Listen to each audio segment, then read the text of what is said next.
dinamika gerakan mahasiswa saat ini di media digital.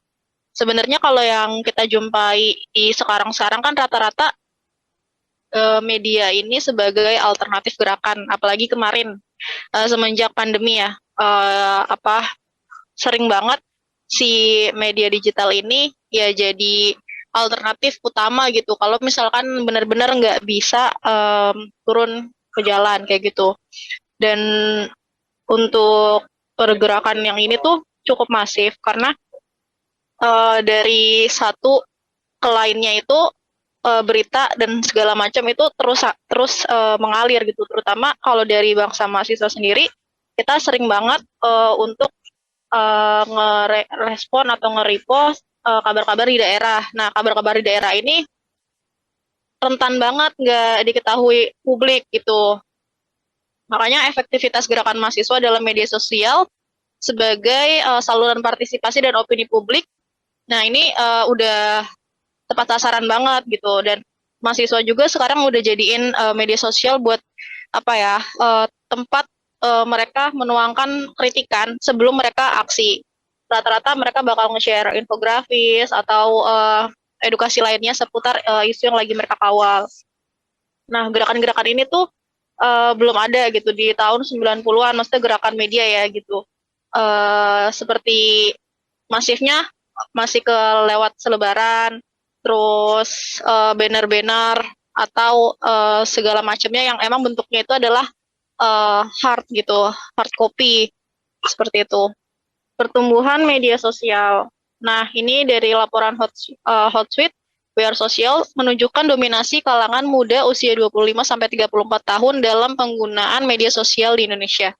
Disebutkan pula rata-rata orang Indonesia menghabiskan waktu 194 menit, sekitar 3 jam 14 menit sehari untuk mengakses media sosial. Jadi bahkan kenapa media digital ini dijadikan alternatif utama ketika nggak bisa berdemonstrasi langsung, ya karena pengguna atau publik mengakses media sosial saat ini itu benar-benar besar gitu. Banyak kegiatan, hal, dan lain sebagainya yang dikerjakan melalui digital.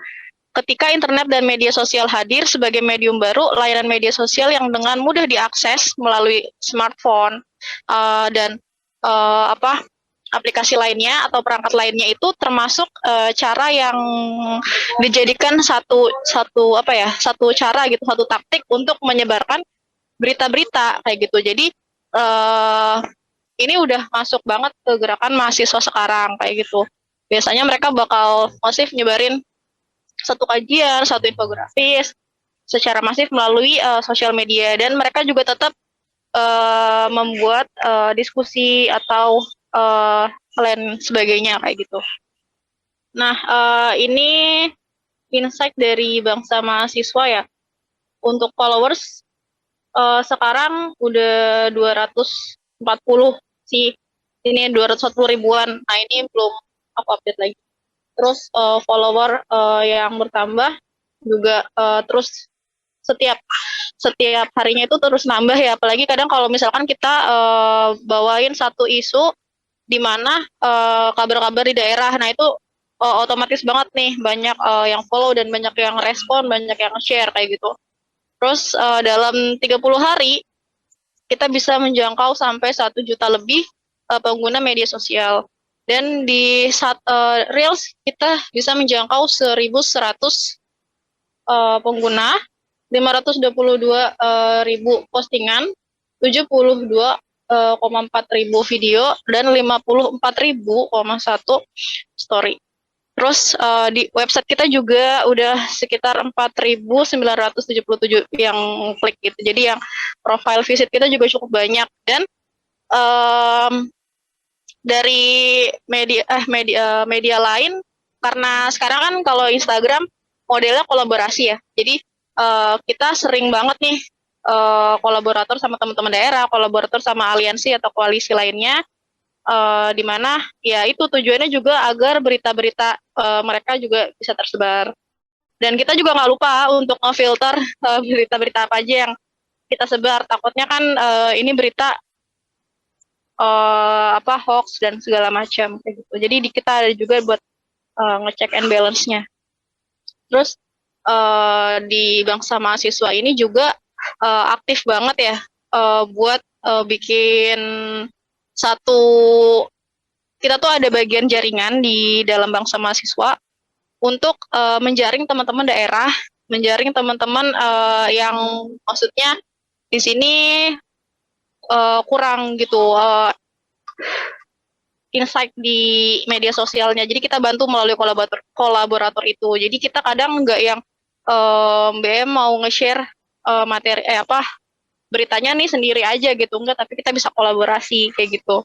Terus salah satu faktor yang menyebabkan meningkatnya peminat media sosial dikarenakan kecepatannya dalam mendapatkan feedback dari khalayak dibandingkan media konvensional. Akses media sosial juga sangat mudah dan murah, bersifat real time dan dua arah, serta dapat dilakukan di mana saja dan kapan saja.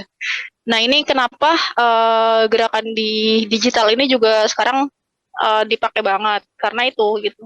Kita nggak mengesampingkan sama gerakan di jalan ya dan gerakan lainnya, karena kita juga tetap intens buat turun ke jalan, bikin diskusi langsung, diskusi online, diskusi offline, terus main ke sana sini buat nanya-nanya kabar gitu. Jadi kita nggak hanya mengandalkan digital, tapi utamanya adalah kita ketemu langsung juga kayak gitu. Selama pandemi, teman-teman BEM, teman-teman mahasiswa juga tuh aktif banget buat mengkritik pemerintah melalui julukan-julukan yang mereka buat, seperti King of Lift Service yang dibikin sama BEM UI, Guardian of Oligarchy sama BEM Udayana, terus Jokowi juara itu teman-teman UGM gitu. Jadi mereka tuh intens juga nih, karena pandemi kemarin kan benar-benar menghambat gerakan turun ke jalan gitu. Apa-apa dibatasin, apa-apa harus ini itu dan lain sebagainya, protokol kesehatan dan lain-lainnya gitu. Jadi kita nggak mau kehambat, gerakannya nggak mau kehambat hanya karena hal kayak gitu. Jadi nggak bisa dibilang hal kayak gitu juga ya, karena namanya kesehatan gitu. Cuma kita tetap masif juga buat nyebarin berita-berita kayak gini, atau aktif mempropagandakan satu isu, kawal isu, atau mengkritik kebijakan lainnya. Dan teman-teman BEM ini juga menjadi aktif lah gitu, makin aktif justru di digital ketika kemarin pandemi. Jadi kita nggak yang pandemi nih terus stuck aja dan nggak bisa ngapa-ngapain gitu, tapi ternyata teman-teman mahasiswa juga aktif buat tetap kritik kebijakan pemerintah. Nah, ini juga tadi ya, masih postingan yang tadi. Dan sebenarnya ini juga rame karena statusnya mahasiswa ya. Jadi benar-benar ada respon dari pihak kampusnya, respon dari pemerintah justru yang pas postingan BMUI yang King of Service itu juga direspon sama Pak Jokowi langsung. Dan ada juga sanksi atau agak intimidasi gitu dari birokrasi, mungkin di beberapa kampus itu ada gitu. Nah, ini gerakan yang saat ini ya, karena kalau misalkan dihitung dari tahun gerakan yang terakhir itu kan kemarin yang naik banget itu pas reformasi di korupsi tahun 2019.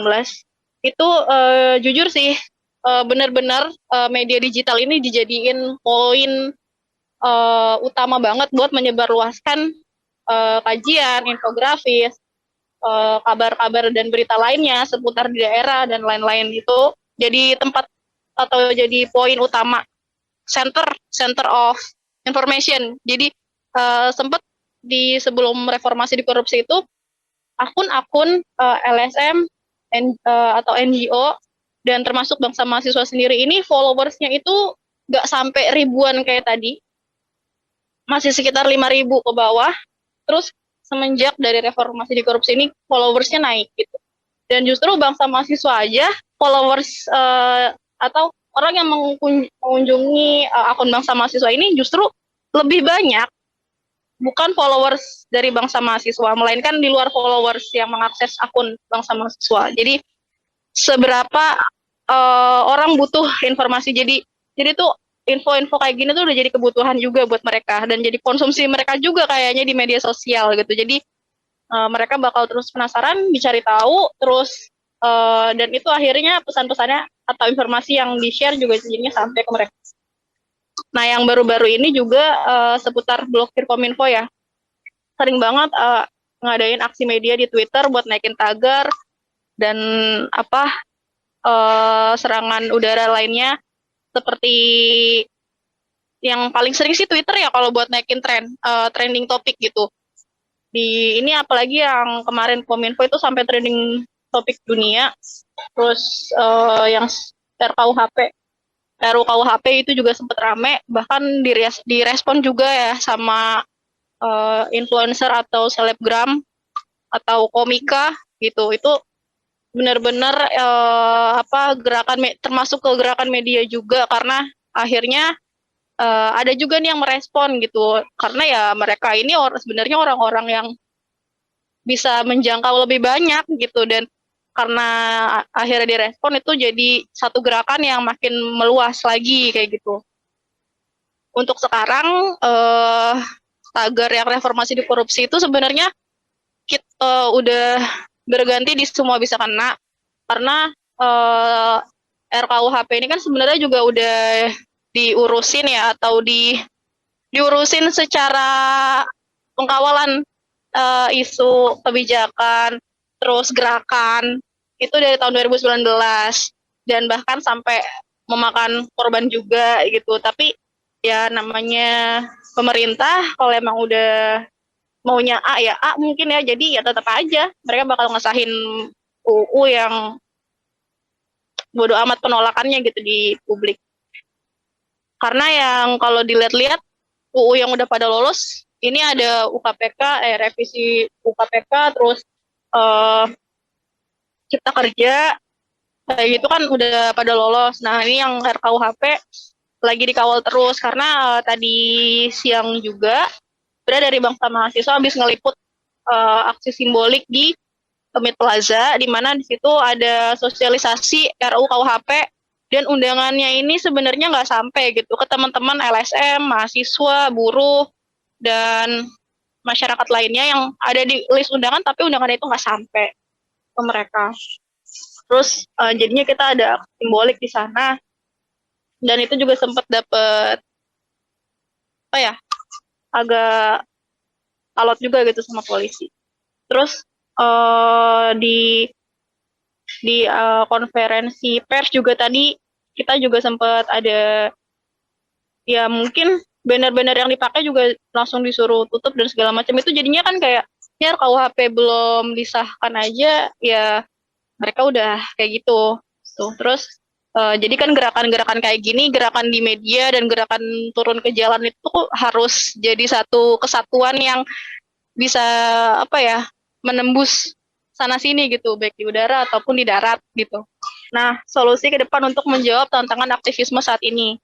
Sebenarnya kalau misalkan dibilang solusi, ini sebenarnya banyak ya karena pertama ini harus ada edukasi yang luas, seluas-luasnya untuk banyak pihak, banyak elemen masyarakat yang ada di gerakan gitu. Kalau misalkan tiap kita bikin gerakan media itu tuh uh, untuk konsisten gitu karena rata-rata di gerakan media ini yang sulitnya adalah konsisten gitu. Sama aja sih kadang gerakan di jalan juga susah untuk konsisten karena kadang-kadang ya udah aksi-aksi aja tapi minim follow up gitu. Dan di gerakan media menurutku juga itu perlu untuk ada konsistensi di mana jangan sampai isu yang lagi dikawal atau isu yang lagi digembor-gemborin ini tuh sampai hilang gitu atau sampai kegerus sama berita lain terus ya udah gitu hilang aja nggak ada lagi yang diangkat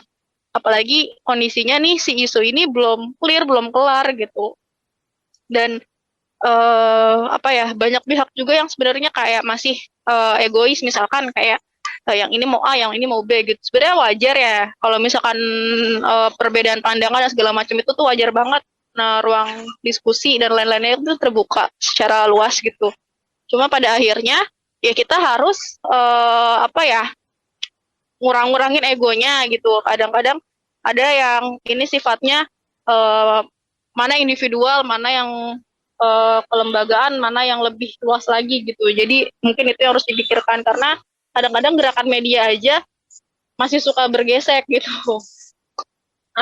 Ini aku sebenarnya ngambil data dari Remote TV. Ini yang pas reformasi di korupsi ya. Ini bisa dicek juga kalau misalkan banyak nih media massa seperti yang ada di presentasi aku ini, banyak yang sebenarnya cari aman atau netral-netral aja, dan media dalam gerakan ini hadir untuk apa ya, memberitahu atau yang mengedukasi orang-orang kalau misalkan ini tuh isunya kena loh ke lo gitu, atau ini tuh sebenarnya kebijakannya tuh bakal kayak gini loh gitu dampaknya, dan itu tuh yang sebenarnya harus masyarakat luas tahu gitu, karena kan sekarang media massa diisinya ya sama hiburan ya rata-rata gitu, orang-orang udah males sama isu-isu yang sifatnya kayak gini, padahal mereka sendiri tuh masyarakat rentan yang kena pasti kena sama kebijakan pemerintah yang kayak gini.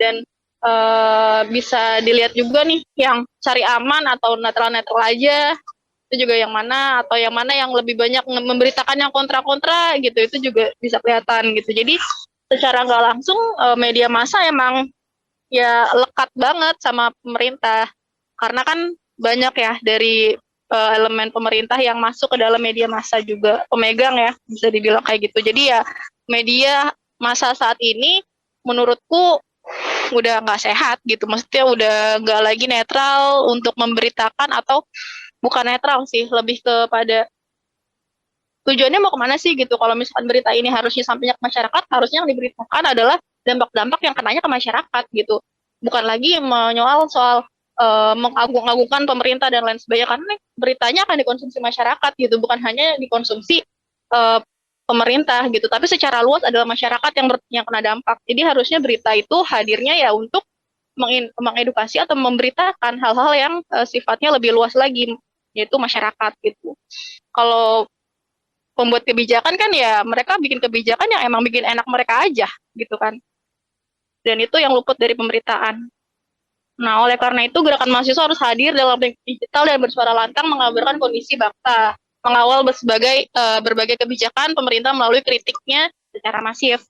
Evolusi gerakan mahasiswa di Indonesia plus determinasi media sosial ini telah menyapa semua yang ingin perubahan dari kelas atas hingga pinggiran. Mazhab mazhab pragmatisme sampai intelektualisme, dan dari kiri ke kanan semua terlibat setara, tak hanya sama tapi isi dan butuh banyak aktor menuju kesadaran global. Hanya saja kekuatannya tetap pada ide dan moralitas gerakan. Jadi menurutku di sini kalau udah ada di satu payung yang sama, di satu gerakan yang sama, harus ngurang-ngurangin egonya, terus juga lebih mikir juga ini dampaknya ke siapa, kemana gitu. Jadi uh, ego-egonya itu juga harus dikurangin, karena nggak hanya gerakan di jalan ya, gerakan media juga butuh banget nih konsistensi dan komitmen gitu menurutku, untuk lebih bisa memasifkan gerakan yang ada di udara gitu, dan gerakan yang di darat juga jangan sampai kelewat, karena gerakan yang di darat juga itu utama ya, apalagi untuk hal-hal yang sifatnya substansi banget gitu.